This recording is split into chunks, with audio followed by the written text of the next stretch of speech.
Assalamualaikum warahmatullahi wabarakatuh. Perkenalkan, nama saya Stefani Rika Juwita dari Prodi Ilmu Komunikasi. Di video kali ini saya akan merangkum materi dari Soft Skill 2 dan judulnya saya beri nama Dari Tepi Bengawan Solo Menaklukkan Pasar Dunia. Inilah kisah Muhammad Najih. Sebagaimana yang kita tahu, Indonesia adalah negara kepulauan terbesar di dunia dengan kekayaan laut yang luar biasa. Namun, kekayaan itu tidak akan berarti apa-apa tanpa tangan-tangan dingin yang mampu mengolahnya. Hari ini kita belajar dari sosok inspirasi asal Gresik Muhammad Najih, seorang anak desa yang membuktikan bahwa keterbatasan ekonomi bukanlah penghalang untuk menjadi pahlawan bagi sesama. Masa kecil dan ujian keikhlasan, ia lahir sebagai anak sulung dari 8 bersaudara. Ia sudah akrab dengan bau amis ikan. Ayahnya adalah seorang pedagang ikan di pasar di tepi Sungai Bengawan Solo. Namun roda kehidupan berputar. Pembangunan jembatan membuat pasar sungai sepi, hutan menumpuk, dan keluarganya jatuh bangkrut. Sawah satu-satunya pun dijual demi bertahan hidup.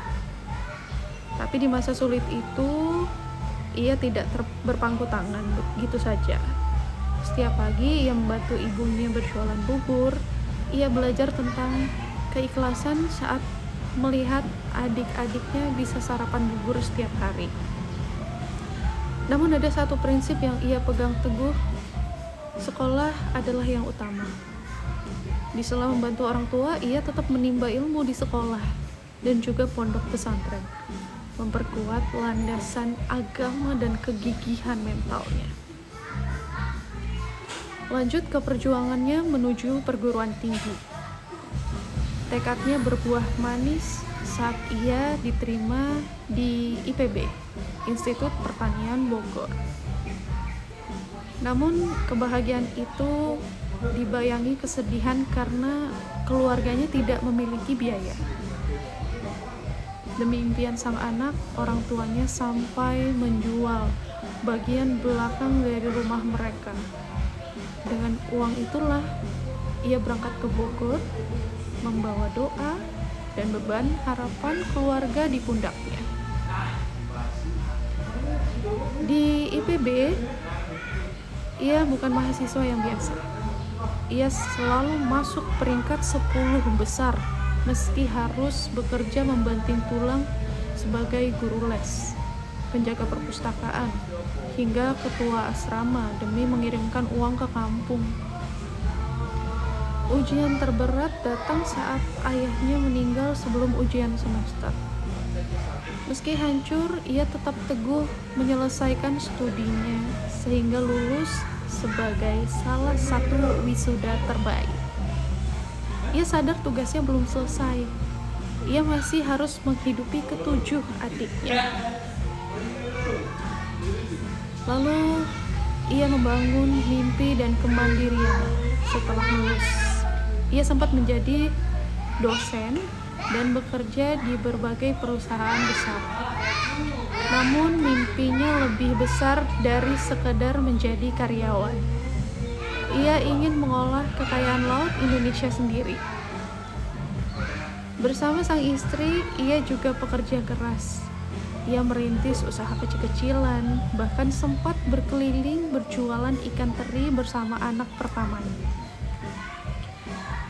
Titik balik terjadi saat ia mulai merangkul para nelayan. Ia tidak hanya memberi hasil tangkapan, tapi menciptakan lapangan pekerjaan. Dengan kepiawaian menjalin relasi yang ia punya, ia berhasil menembus pasar Jepang hingga pada tahun 1994 ia resmi mendirikan perusahaannya sendiri yang kini kita kenal sebagai Kelola Group. Produk olahan lautnya tidak hanya merajai pasar lokal, tapi merambah ke pasar internasional. Sebagai penutup, dari kisah Muhammad Nahji ini mengajarkan kita bahwa sukses sejati bukan tentang seberapa besar kekayaan yang kita tumpuk, melainkan seberapa banyak manfaat yang bisa kita berikan kepada sekitar kita. Ia yang dulunya kekurangan, kini menjadi pahlawan bagi ribuan nelayan dan juga karyawannya. Beliau adalah bukti nyata dari kutipan, "Jika tidak mau ditempa, kita hanya akan menjadi bunga tanpa aroma." Mari kita teladani kegigihan, kejujuran, dan jiwa sosial beliau. Dari laut, ia menginspirasi dunia. Semoga kisah hidup Bapak Nahji ini menjadi bahan bakar bagi semangat kita untuk terus berkarya bagi bangsa.